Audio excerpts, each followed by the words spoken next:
You want the facts? We want to share them with you. Together, we'll boldly unpack the deeper truths inside the real estate industry's most relevant issues. This is Getting Real with Rob. Here's your host, Rob Namfelt.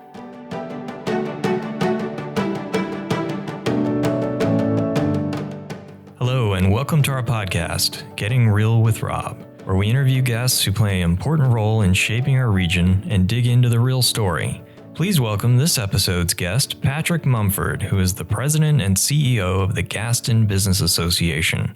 His experience runs the gamut of serving in municipal government in Charlotte, both as a member of City Council and then later on as the Economic Development Director and Director of Neighborhood and Business Services, before bringing his wealth of experience to Gaston County. Let's get started, Patrick. Hey, Rob. Thanks for having me. Absolutely. Well, let's just jump right in. Can you tell us a little bit about yourself, your experience, kind of what brought you to this point? Sure. So upon graduation from Clemson in 1987, I studied both architecture and construction management. I came to Charlotte and was in home building for about a year, and then I got on with First Union, was in corporate real estate there and some other roles for about 21 years. So I have a little bit of corporate experience.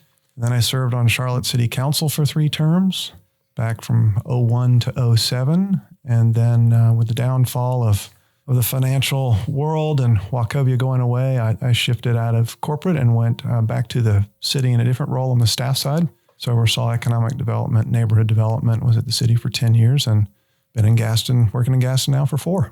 Oh, that's great. During your time at Wachovia, what experiences did you have there? I mean, you did some things on the development side too there, didn't you? Correct. So I was, as I mentioned, in corporate real estate. So I managed design and construction of facilities, ultimately. Started with branches and then led to some downtown development in Charlotte, a really, really, really large building. We didn't build a headquarters building back around 2000, but also the Green. Some of your listeners may know the Green, a little park across from the convention center in Beckler.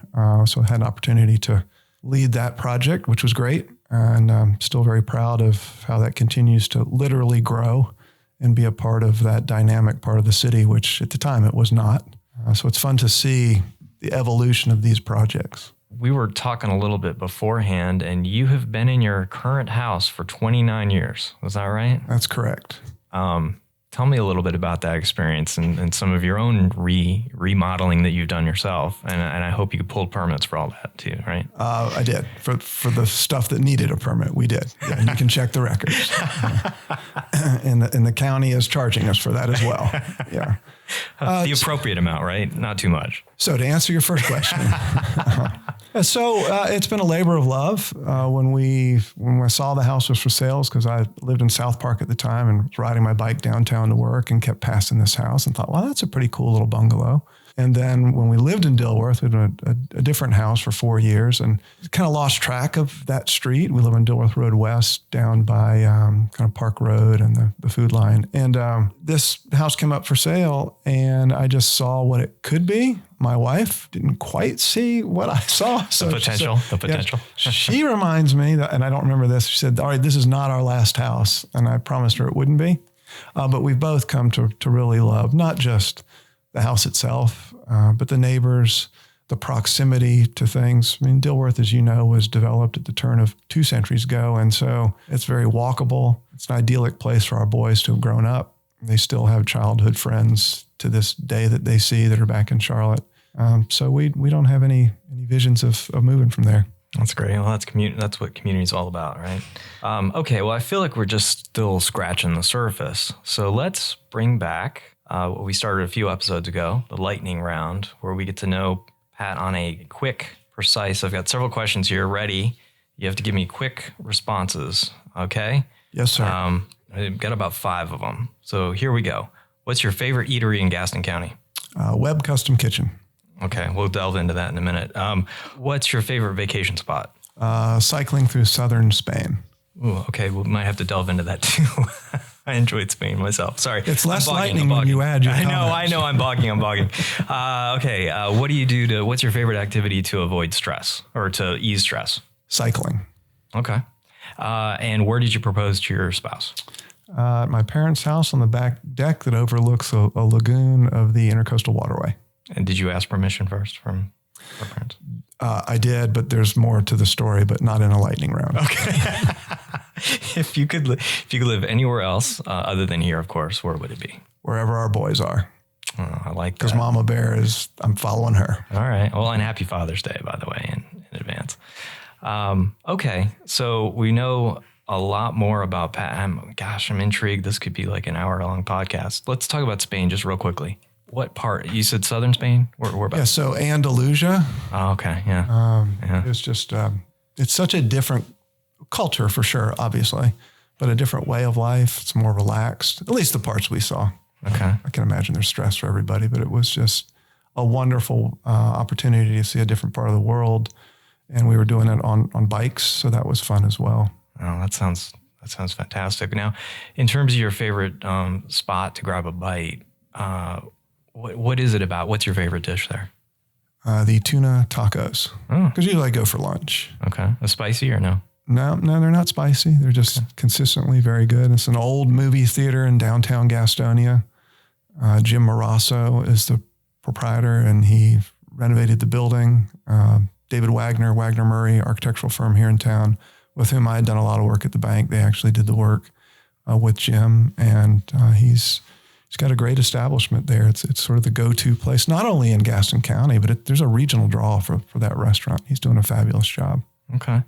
Well, you're starting to make me hungry, and it's almost lunchtime. So let's move on to the Gaston Business Association. Tell us a little bit about kind of what happens there, what you guys are all about, what some of your priorities might be. Sure. Well, just real briefly, many of your listeners may remember Mark Kramer. Absolutely. And Mark's last official gig was over in Gaston County. Mark is a lifetime member of Reebok, by the way, just FYI. And I think that's appropriate. Yes, it is. Great guy. And Mark was running the Greater Gaston Development Corporation in Gaston County. And he decided he'd try retirement for the third time. This one stuck. And he called and said, hey, I'm leaving. Would you consider this role? So the more we discussed it, the more I realized it was a great opportunity to bring my professional and educational and personal experiences to bear in Gaston County. And we'll talk more about sort of the similarities of where they are in the trajectory with growth. But a lot of things I've been involved in here in Charlotte, help inform where we're going in Gaston. And then 2 years ago, that small organization decided to merge with the Gaston Regional Chamber of Commerce. And then we became the Gaston Business Association. So if you think about traditional chamber activity and then some economic development, some strategic, that's what our organization does on behalf of 600 or so businesses in Gaston and the 13 municipalities there. Okay. Well, obviously growth is a big topic for what's happening here in the region. What do you see on the horizon for Gaston County? I think there's 12 municipalities. Is that right?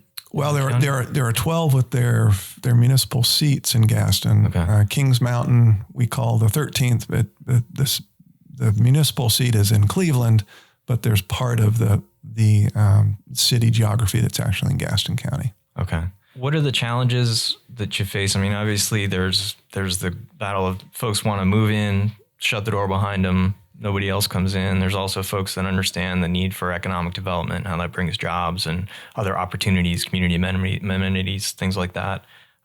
What kind of things do you deal with on a daily basis? Everything you said. And the nice thing is it's not new to me. I mean, certainly having served in Charlotte City Council in a previous era of rapid growth, I've heard maybe not all, but most of the negative perspectives of growth and the positive.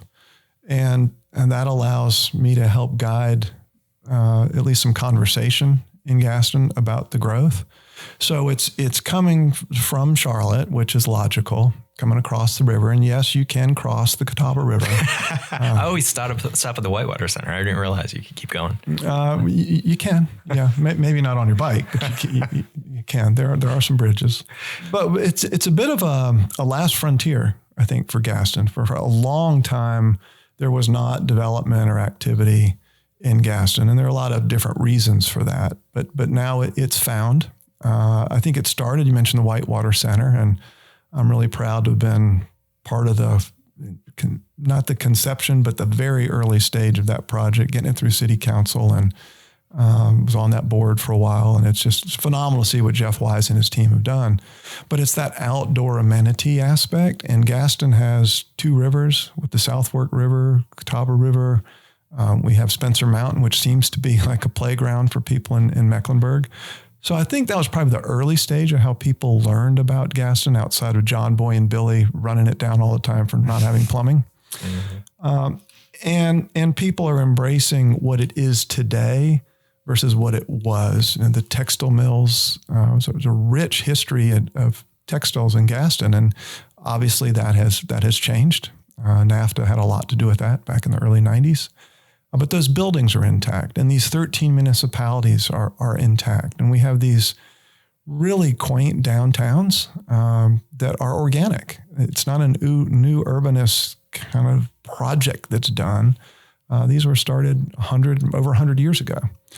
And the trick will be, how do we help maintain that uniqueness of each of the cities and towns while managing the growth? What do you think the overriding sentiment then is locally for that? Like, what's the appetite? I don't even know the overriding sentiment in my house, and it's just 2 of us now. But what I will say is there's an influx of people that don't have generational history in Gaston County that are seeing opportunities, seeing all these great things. And we still have a segment of the population that's been there so long, it's hard to see the change. And I've been in Charlotte over 35 years, and it's fascinating to me how rapid things have changed. And I try not to be uncomfortable with it, but sometimes I think, man, I'm not sure I really like that. So this difference is coming at such a rapid pace in Gaston. And you and I talked about that when we had lunch a while back, that while 30 years of change in the landscape of Charlotte was sort of the normal progression, I think that's going to be condensed in Gaston, just because we're, again, sort of the last place to go invest and develop. And so that level of change and that speed of change is really going to affect people.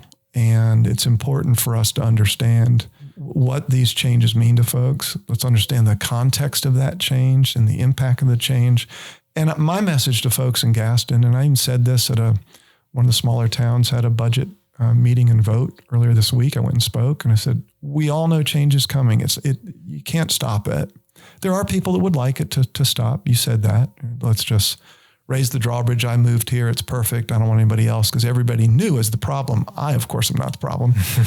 and that's a natural thing, because when you invest in your house or you invest in a building, change is risky. So it's this constant, really an education opportunity for our organization, much like yours. Let's just not battle about a project. Let's talk about, back to the word context, what's bringing these projects? What's bringing this demand? Everything's relative. People that move here from all around the country and the world. Well, that tells me we're doing something better. We have something that's more attractive than elsewhere.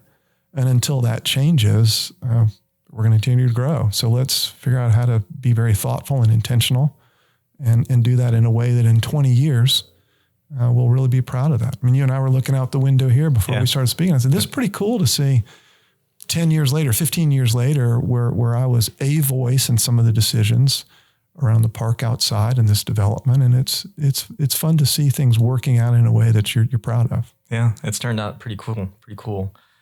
So in that vein, if you were going to give advice to somebody in the development real estate community, and they wanted to bring a project into Gaston or pretty much anywhere that's growing in the Charlotte region, if you could tell them one thing that they needed to do, they needed to be sensitive to, they needed to communicate to that community, what would it be?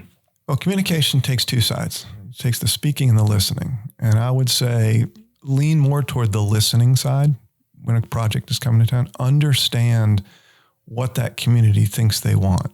Understand how that change will impact the community, so that ultimately you walk away and people if those folks are your best advocate, the elected officials are going to follow suit, right? But if it's a contentious arrangement from the beginning, that's challenging all the way around. And so I just see sometimes people come in and they've got a great financial model for a project, and that makes sense to them because they're investment bankers and they move forward. But what they've lost is they're new to that community. That community has desires, has fears of change. Understand those to some degree before you jump in with, here's the solution. I've seen it work really, really well when folks do that. And you have a lot of advocates in that when you follow it in that way. Sounds like wise counsel. So in terms of our organization, Rebic, what can we do to partner with you to support some of the things that you're hoping to do in Gaston County so that we can continue to grow the region, which includes all the counties, in an appropriate way to kind of handle this growth and prosper from the economic development? Well, so when I mentioned context, I'd say be involved in some of the planning efforts throughout Gaston County, even at the municipal levels. Understand the little downtown, their plans for growth, and bring that perspective. And I think that's what I'm able to do in Gaston, is bring a different perspective from my years in Charlotte. So your listeners and your members have tremendous amount of experience in this space of development, and they have an opportunity to educate a different group of citizenry about the benefits of managing growth in a positive way, a meaningful way that can balance their fears of the change. So I guess really what I'm saying is think about this work relationally versus just transactionally. And that's not pejorative. I'm not suggesting people are just transactional, because if you can't make money, that'd be a foolish endeavor. And we are a business organization. I firmly support that side of the equation. But let's make sure that we also know that this on the ground, it's about the people that are there. And if you're coming from a different community, then you're a bit of an outsider. So just kind of respect that and see how you can help move these long-range plans that communities have. And just because there's a plan in place doesn't mean elected bodies will support that plan. Right. As you know. Right. You mentioned during the lightning round, I kind of want to get back to this. I can't help myself. So tell me the story about the proposal. Yeah. So yes, I asked my wife Lori's dad for her hand in marriage, and he said, "Yeah, that'd be great." And then he said, "You want to go to the pawn shop and look at tools?" I said, "That'd be cool." Yeah. So, so that was good. I checked that box. And then I grew up in South Florida. So we were home with my parents, and I'm the youngest of 5. Oh, okay. What town in Florida? So this was in Stewart, okay, a little north of Palm Beach. Okay. And, Lori and I were there at the dinner table. And I think I said something like, "Well, we've been talking about getting married." My mom, she just vanished. And about 3 minutes later, she comes in. "Well, here's my mother's ring." And I looked at Laura and I thought, I think my mother just asked us to get married. So, it's a little embarrassing. Well, now everybody knows. Right. I know. And that's on me. And I own it. Most important person that knows is Lori. Yeah. But it all worked out great. My parents were just in love with my now bride. And so they wanted me to hurry up. Yeah. That's great. And we did. So great. I quickly pivoted, and we later that day went out. So it was a beautiful day. And as I said, they were on this little lagoon off of the Intercoastal. So it was a very nice setting, but love it. Not what I would have planned. Well, the rest is history. The rest is history. So yeah. You have a unique experience having worked on the elected side and the staff side with the city of Charlotte. That's not a ton of people have that. Our current mayor, Vi Lyles, does. She did in the opposite direction, but she has that same experience. Can you kind of tell us how that was, the transition from one side to the other? And then also, I'm interested to know, sometimes I overhear conversations between constituents and elected officials, and some of the stuff that folks come up with is really interesting. What's the most interesting or random comment, question that somebody asked you as a constituent when you were an elected official? So maybe it's a little bit off of the question, but I received a letter one day to the house. Mm-hmm. It was handwritten, and it started with, "I saw you with your boys in Eckerd Drugs." And I thought, oh no, where is this going to end? Because our boys were all boy and they were probably second grade. And I can just imagine that I was yanking them by the back of the shirt.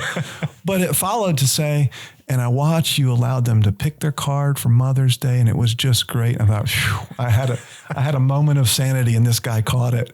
But the lesson was people are watching. Yep. And that's not just because I was an elected official. Everybody that's a leader needs to know you can have a bad day, but sometimes that bad day, it takes you 10 good ones to recover from it. Mm-hmm. So that was really powerful. I don't think the person meant it to be so. Mm-hmm. And then another one I just now remember is an editorial cartoon in The Observer. This was, I don't know why, Kevin Sears did it. He's still there, right? Yeah. It had, so this is way back, right? So McCrory was the mayor. Okay. Patrick Cannon was on council with me. Okay. And a picture of all three of us there, and in our pockets of our jackets, that's back when we wore suits and ties to city council. Mm-hmm. Way back in the day. Yeah, way back in the day. Were these sort of classic looking businessmen, and it said, all the real estate community. I say this because your constituents will like it. The real estate community was in our pockets. It's like, okay. Well, I was in real estate for a long time at the bank. Those are the folks that I knew. And many would probably call you and say, that guy didn't vote for me this time. He wasn't in my pocket. But I always thought that's really funny. So I called Kevin Sears and said, that's awesome. Can I get the original? And he's really good about that. He says, yeah, if you'll make a contribution to a worthy cause, be glad to give you the original. Okay. So I have about 3 of those now. One around the transit stuff when I was part of the anti-repeal effort, and I forget what the third one was. Oh, well, it was kind of prescient in some ways, unfortunately. So, unfortunate ways. So back to your experience on both sides of that. Do you feel like your time as an elected official gave you a better sensitivity and understanding when you were on the staff side, how to kind of relate to elected officials better? I absolutely do. Okay. I can think one of the early conversations about something we're going to put in the package for the council. And one of my colleagues said, well, we've given all this information to them before. And I said, hold on a second. Just intent and impact are different. Mm-hmm. And just know, because you put it in the package doesn't mean 1, they read it, or 2, it really stuck with them, or 3, it was really in their area of expertise. So there was an opportunity for me to take that understanding of serving and then help inform how we would communicate with council. And I think that was helpful. Presentations, and we give a lot of presentations. We gave when I was on the staff to committees, and I would strip out a lot of words. So that's not necessary. This is what's important for them to know so they can make good decisions. That's our job. I feel like you could teach the current staff a course on that. Not to say that they're doing a poor job, because they're doing a very good job, but they've got a lot to do. And I think having some of that guidance might be a good direction for them. Well, back to Gaston Business Association. Before we wrap up, anything else that you think our listeners ought to know about what's going on out there, what we can do to support your efforts and get more engaged and be involved? Well, there's a tremendous amount of activity in Gaston. There's as I mentioned, a rich history. There's pride in Gaston. New folks are proud citizens of Gaston County, people that have been there 6 generations. And so it's somewhat unique. We mentioned the number of municipalities. I would say just come over to Gaston and experience it. Go to a restaurant. You don't have to go to Marasso's place in downtown Gastonia. There are a lot of good restaurants. Take a Saturday afternoon and go take a look at the Thread Trail. There's a great network of trails in Gaston. Hike Crowder's Mountain. And then as you're going through town, just take a look at the feel of the place. It's really coming alive, and that's due to an awful lot of folks from the Economic Development Commission and Donnie Hicks and his team, the county, the municipalities, our organization. There are a couple of other chamber organizations. Montcross is in Belmont, and we're all headed hopefully in the same direction. I'm not saying it's easy, but I believe folks that don't know Gaston might be surprised about what's going on out there. And if you have the time, go all the way to the northwest corner to Cherryville, which is a thriving community, and it's one of the 13. It's that the growth is everywhere. It's dramatic, the growth that's occurring. So come understand the part of that, be a part of that. You don't have to move there, but certainly understand it and engage, and we'd love to support you in whatever efforts that you or your listeners have. One note on Cherryville, I believe that is at least one point, it was the hometown of the current chair of the U.S. House Finance Committee, Patrick McHenry. I believe he hails from Cherryville. And his sister works with us. They were in Gastonia. I'm not sure of the lineage, but I thought they grew up in Gastonia. But anyway, Gaston County for sure. Yeah, okay. We're proud to claim.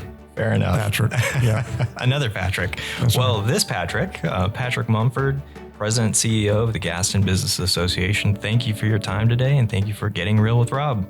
Thanks. I've enjoyed it.